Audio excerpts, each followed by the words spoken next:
Hello. In this video, we use the discriminant to determine the number of x-intercepts that a parabola has and to determine the number and kind of solutions that a quadratic equation has. As an example, we're going to graph a few parabolas. We'll graph each one by a very simple point plotting method. We'll pick a value of x, put it into the formula, calculate a value of y, and so on. Our first parabola is going to be y equals x squared minus 8x plus 12. So I take these x values, plug them in, get y values, fill out the table. You've done this before. And then I'm going to plot the points on the graph. For each x value, we've calculated a y. That allows us to make a dot. We make all of the dots for our various points, and when we connect the dots, we get a parabola. Now this parabola crosses the x-axis in two places. It has an x-intercept where x is 2 and y is 0, and it has an x-intercept where x is 6 and y is 0.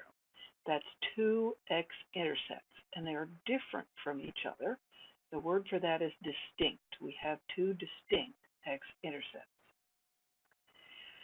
Now I'm going to make a new function by just adding 4 to the previous function. So where we had the 12 on the end, 12 plus 4 now gives us 16.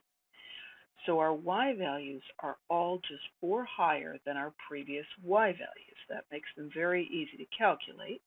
And then when we go to plot them, our dots are just 4 spaces higher than the dots on the previous parabola. So we plot the dots, we draw the parabola through the dots, and we see now that we have a parabola that touches the x-intercept in only one place. That gives it one x-intercept. Finally, I'm going to do the same thing again, adding 4 yet another time. So when I add the 4 to my previous function, my new function is y equals x squared minus 8x plus 20. And all the y values are the previous y values plus another 4. So all the points are 4 spaces higher than the previous round. And when I draw in that parabola, I notice that it doesn't cross the x-axis at all. It has no x-intercepts. Those are the 3 types of parabolas we're going to consider. Parabolas with 2 x-intercepts that are distinct from one another, parabolas with 1 x-intercept, and parabolas with no x-intercepts. Next, we're going to focus on those x-intercepts. If we have a parabola with an equation y equals ax squared plus bx plus c, the x-intercepts are where y equals 0. We put 0 in for the y, and we get ax squared plus bx plus c equals 0. That is, of course, a quadratic equation, and we can solve that with the quadratic formula. So I'm going to use that quadratic formula on 2 of our parabolas, starting with the lowest one in red. So I'm going to have 0 equals x squared minus 8x plus 12. The a is 1, the b is negative 8, and the c is 12. So we put that into our quadratic formula, and we neaten up the arithmetic a little bit, and we get 8 plus or minus the square root of 16 over 2.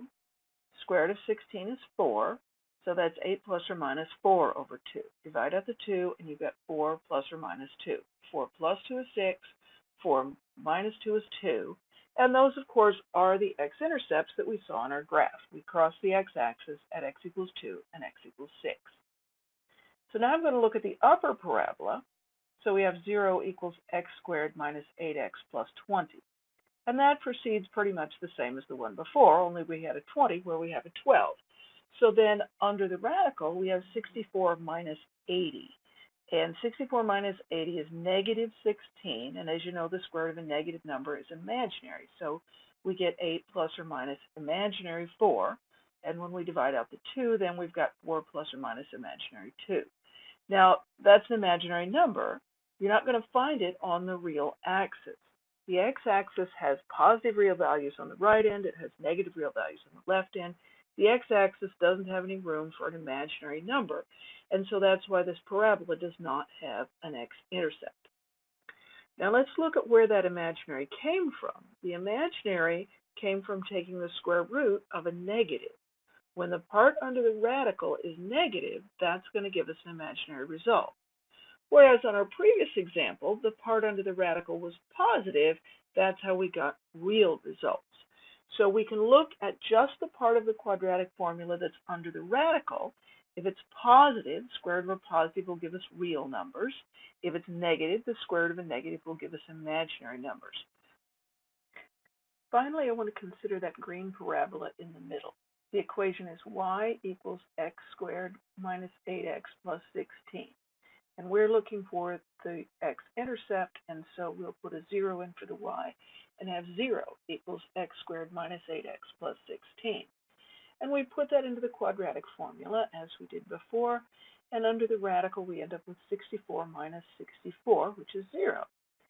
And we divide out the 2, we've got 4 plus 0 and 4 minus 0, which comes out to 4 either way. So this case gives us repeated real roots.